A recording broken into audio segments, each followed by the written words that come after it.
Pois é, senhores. Petrobras abaixo dos R$ 30, as ações preferenciais. E o Banco do Brasil falou que não é para comprar agora. E aí? O que está acontecendo? Por que o Banco do Brasil adotou essa postura e por que a Petrobras está caindo tanto? Vamos falar sobre tudo isso e muito mais nesse vídeo. Salve, salve, investidores! Como é que vocês estão? Vamos falar aqui a respeito da Petrobras. Mas antes, eu só quero te dar um contexto do que está acontecendo na economia mundial que acaba afetando a Petrobras. Já vou te explicar o porquê. E já aproveita agora para clicar no botão de gostei para fortalecer o canal e vamos ao vídeo. E olha só, é algo que o mercado já monitora há algum tempo, mas agora temos um dado concreto sobre o risco de recessão nos Estados Unidos. Tivemos uma retração no PIB dos Estados Unidos de 0,3% nos 3 primeiros meses do governo Trump. Então, o PIB dos Estados Unidos caiu 0,3% no primeiro trimestre de 2025. Isso é bastante negativo. A bandeirinha amarela começou a aparecer, porque isso aqui realmente preocupa. E a gente sabe que isso aqui ainda pode piorar por conta da guerra comercial, que está gerando muita incerteza. E isso impacta lá no petróleo.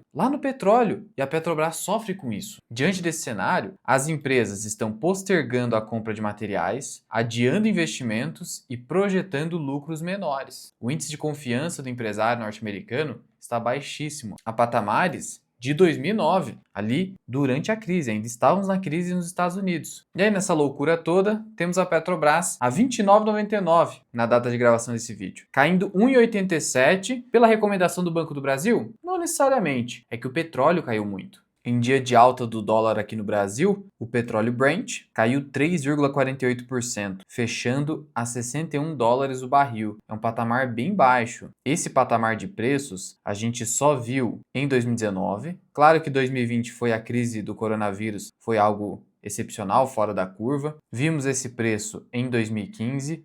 Em outros momentos aqui abaixo dessa linha média. Então o preço atual já está ficando abaixo da média histórica do preço do barril do petróleo. Abaixo de US$ 60 então, já começa a ficar difícil para as empresas petrolíferas terem uma margem alta. A margem vai ficando mais apertada, porque agora o preço do barril está menor. E a guerra comercial tem impactado em tudo isso. Por mais que a Petrobras hoje adote uma política de preços interna, que não tenha paridade com o preço praticado internacionalmente, já está havendo pressão no sentido de reajuste da gasolina para baixo. Por quê? Quase 300 dias sem reajustamento. Em algum momento isso vai acabar acontecendo, refletindo essa diferença do barril do petróleo caindo de US$ 70 para atuais 61, 60 alguma coisa, talvez até abaixo disso. E aí o mercado acaba esperando um lucro operacional da Petrobras menor. Então, isso acaba impactando nas cotações, porque o mercado já está esperando o impacto nos resultados. E o petróleo, em pouquíssimo tempo, acabou acumulando uma queda superior a 15%. E quanto que a Petrobras está caindo nesse ano? 18%. Então a Petrobras ela está caindo acompanhando essa queda do preço do barril do petróleo. O mercado já está precificando isso, mesmo que nós não adotemos nesse momento a política de paridade internacional. Então veja que isso já está no preço. Não necessariamente quando ocorrer o reajustamento para baixo da gasolina no Brasil, não necessariamente vai ter queda nas ações da Petrobras, porque o mercado já está colocando isso no preço, o impacto do petróleo no preço da Petrobras. Então o mercado, ele funciona assim, gente, de expectativa. Vai pegando expectativa, vai pegando projeção do futuro e trazendo no preço atual, no valor presente. E não se engane com índice preço-lucro de 10 vezes, como simplesmente só com base nisso a ação seria cara e deveria sofrer recomendação de venda. Não é assim que funciona. Empresa de commodity, em dados resultados trimestrais, por impacto cambial, por impairment e alguns itens não recorrentes desses balanços, acaba sofrendo algum prejuízo que não tem efeito caixa, como foi o caso da Petrobras no último balanço trimestral, do quarto trimestre de 2024. E aí isso fez o PL saltar, mas não é assim. E tem um detalhe, é uma heurística para o investidor de commodity, de empresa de commodity. Essa heurística é, geralmente, quando o índice preço-lucro dessas empresas, como Vale, como Petrobras, como CSN Mineração, como Suzano, etc e tal, geralmente quando esse PL está bem esticado, geralmente é o melhor momento para comprar. Eu mostrei isso com o Unipar, por exemplo, em outros vídeos aqui do canal. Por quê? Porque é o momento em que a gente está verificando uma continuidade do ciclo de baixa ou o fim do ciclo de baixa, refletindo uma demanda mais fraca naquele momento. Mas qual que você acha que é o melhor momento para comprar empresas de commodities? Quando a demanda está fraca ou quando ela está alta? Na baixa, a demanda fraca pela commodity. Senão você vai acabar sendo aquela pessoa que cai no conto do vigário de comprar Vale a R$ 120, como o pessoal recomendava quando o Vale estava no pico, lá em 2021, com aquele mini boom de commodities que impulsionou o minério de ferro em virtude daqueles estímulos econômicos que estavam sendo pesados pelo governo chinês naquele momento. E aí você se lascou. Então você tem que ter esse comportamento anticíclico para conseguir comprar nos melhores momentos. Senão, você vai ser um investidor que sempre vai entrar nos piores momentos, vai entrar atrasado, vai achar que bolsa não é para você porque você compra e cai. Então você precisa trabalhar isso em você, senão é melhor nem se meter com commodity. O negócio aqui é cíclico, é volátil. Se você não aguenta isso aqui, esquece. E a Petrobras soltou o seu relatório de produção do primeiro trimestre de 2025 e os analistas disseram, não há grandes surpresas. Vem em linha com o esperado, tá tudo certo. Então veja que a queda na ação decorreu dessa queda do petróleo, porque os analistas falaram, olha, relatório de produção tá tudo certo, em linha com o esperado, fechou. Mas o Banco do Brasil, apesar de reconhecer que os dados de produção de petróleo da Petrobras estão em linha com o mercado, com o consenso, a cautela é necessária no setor como um todo, atingindo a Petrobras. Mas vamos lembrar aqui o seguinte, Banco do Brasil, na prática é o governo. Ah, mas tem a parte que é do mercado. O governo tem 50% das ações ordinárias mais um. Calma lá, o governo é majoritário. Será que o governo está interessado em aumentar a posição em Petrobras? Olha, é brincadeira, é brincadeira. Mas vamos entender aqui os fundamentos para ver se faz sentido. Então, não é só ser o hater que sai aí abandonando tudo, niilista, nada funciona desses relatórios, não sei o quê. Calma, vamos dar uma olhada, ver se faz sentido ou se não faz sentido. Vamos ver. E aqui está o relatório. De plano, a gente vê que a recomendação é neutra, não é para vender. A recomendação é de não comprar. É que antes a Petrobras estava como compra para o Banco do Brasil. Como está como compra em diversas outras casas de análise e bancos. Então é um caso específico do Banco do Brasil. Ele meio que abandonou o consenso de recomendação de compra dos outros bancos de investimento e corretoras para dar uma recomendação neutra. Só que não mudou o preço-alvo. Olha só, preço-alvo R$ 48,50. Geralmente, quem acompanha o mercado há mais tempo sabe que quando a recomendação é neutra, não comprar nem vender, o preço-alvo é bem próximo do preço de mercado. Ou seja, se tivesse aí, por exemplo, preço-alvo R$ 34,00, R$ 33,00, aí daria para entender a recomendação neutra, prevendo uma baixa margem de segurança para comprar. É igual quando a gente faz o preço-teto de uma ação, que eu deixo lá para os membros da comunidade FMI, e o preço-teto da ação está muito próximo. É o que eu falei recentemente com o Banco do Brasil. O Banco do Brasil tá muito pertinho ali, então já não tem tanta margem de segurança. Aí já não vale mais tanta pena comprar Banco do Brasil agora. Mas aqui a distância é grande, 59% em relação a 30 e 40, com a queda de hoje 60%. 60%. Mas vamos dar uma olhada aqui nos fundamentos. A Petrobras divulgou seus dados de produção e vendas, com destaques para o ramp-up do campo de Búzios, bem como crescimento na base anual nas vendas de derivados e evolução operacional, testes com SAF, combustível de aviação sustentável, e o refino. Tá, isso aqui é tudo como esperado, o Banco do Brasil destaca isso aqui. No entanto, ainda que os dados reportados sejam majoritariamente positivos, entendemos que o contexto do setor ganhou fortes incertezas. Então está atacando o setor, não especificadamente a Petrobras. E aí a gente já começa a ligar as anteninhas aqui. Peraí, está atacando o setor. Então não é para investir nesse setor, não necessariamente na Petrobras. É isso que o relatório está sinalizando no primeiro momento. Mas é aí que tá. A gente não viu que a gente só consegue comprar barato empresas de commodities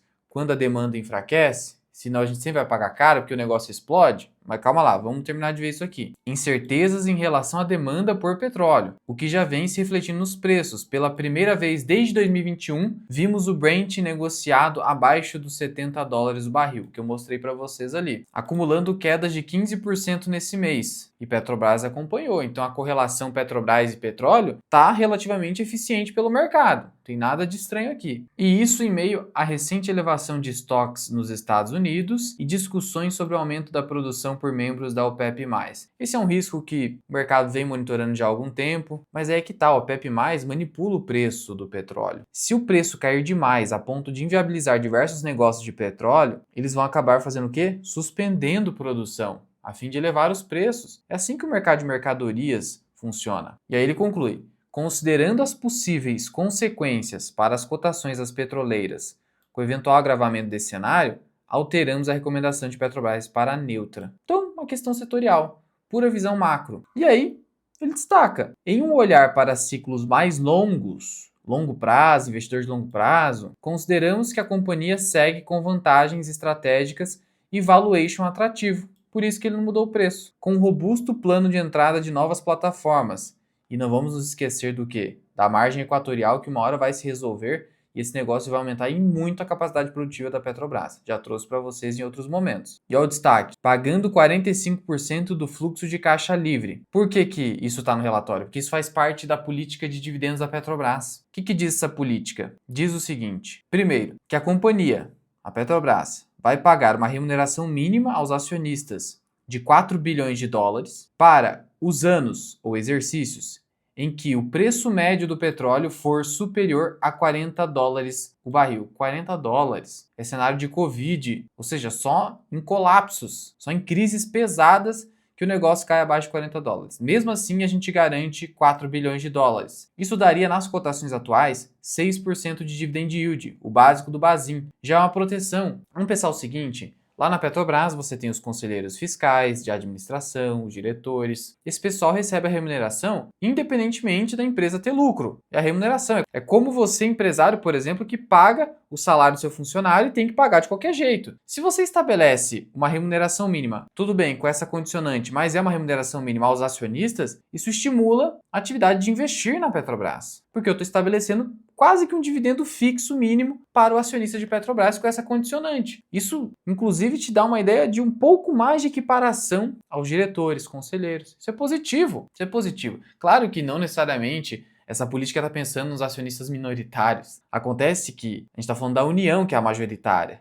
E a União é o governo federal, que precisa de grana da Petrobras. Só isso. Então, a gente acaba surfando essa política de dividendos que beneficia a União quando a gente é acionista de Petrobras, por exemplo. Então, esse é o dividendo mínimo. E aí, aqui, a gente tem o quê? Que a companhia vai distribuir aos acionistas 45% do fluxo de caixa livre, além daquele condicionante que a gente viu. E o que é isso? Fluxo de caixa livre. Aqui já consta. Fluxo de caixa livre. É o fluxo de caixa operacional, que é o quê? Corresponde aos recursos líquidos gerados pelas atividades operacionais da empresa. Então é o quê? A Petrobras exporta petróleo. Se ela faz isso, ela está vendendo. Ela vende petróleo. Essa é a atividade da Petrobras. O que entra de dinheiro no caixa da Petrobras em virtude dessa atividade, isso é caixa operacional, ou fluxo de caixa operacional. Só que a gente precisa do fluxo de caixa operacional livre. Livre. O que é o livre? É o fluxo de caixa operacional menos as aquisições de imobilizados, intangíveis e participações societárias. São os investimentos que a Petrobras faz,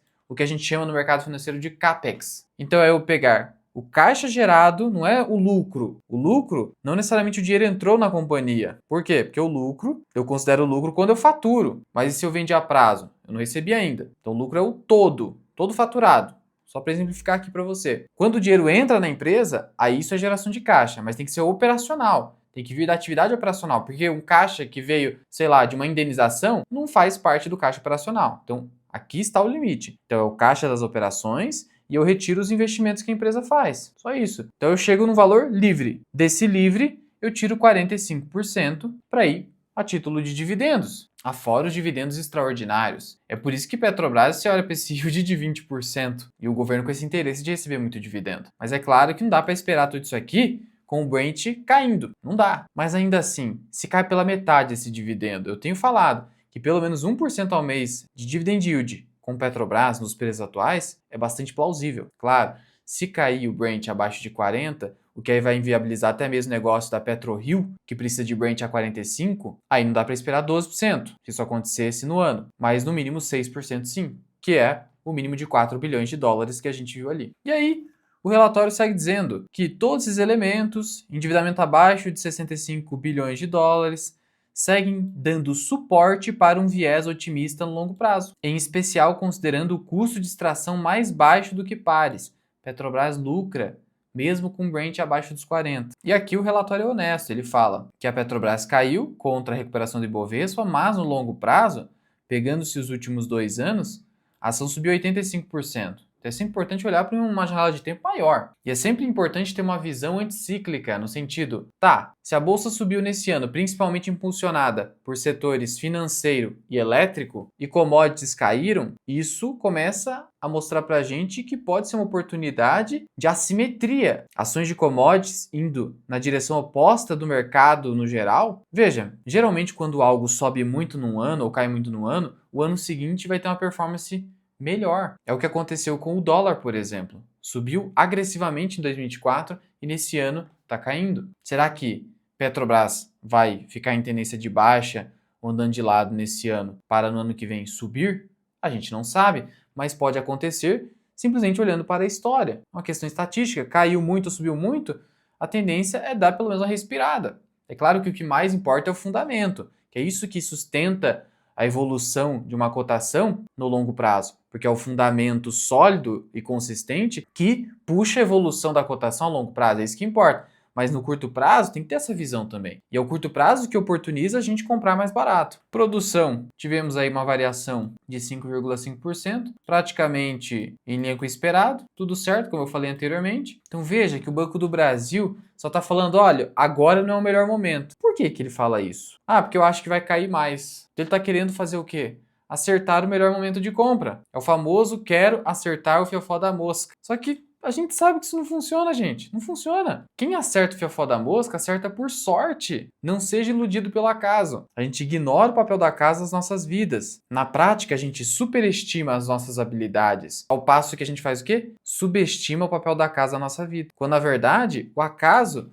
pode ser o maior peso na tua vida, ou de qualquer outra pessoa. Então será que eu acertar exatamente o preço do fundo não foi sorte? Ah não, é que eu sou um iluminado. Difícil, tem que ser um pouco mais humilde. Por outro lado, a gente viu que antes de toda essa queda acentuada, em março, o Juca Abdala estava comprando loucamente Petrobras, hein? Mesmo após a queda das ações por conta do prejuízo no balanço, que foi um prejuízo bem pontual, sem efeito caixa. E quando a gente olha aqui para o fundo dele, ele segue aumentando posição, com mais de 9 bilhões de reais em Petrobras, e não há nenhuma sinalização de que ele esteja vendendo. E eu possuo Petrobras na carteira, terceira maior posição, e eu sigo fazendo aportes. Eu mostro isso para os membros da comunidade FMI, membros do canal, e deixo meu preço teto lá também. Porque eu entendo justamente que o momento para comprar é agora, ainda que devagar, não é para sair loucamente regaçando, justamente porque a gente não sabe qual é o fundo. Então vai devagar montando posição, devagar sem pressa, já que o cenário é negativo agora, e vai montando o preço médio. Depois que tudo se estabilizar e a Petrobras parar, aí você para de comprar e esquece, só vai recebendo os dividendos. Assim que funciona.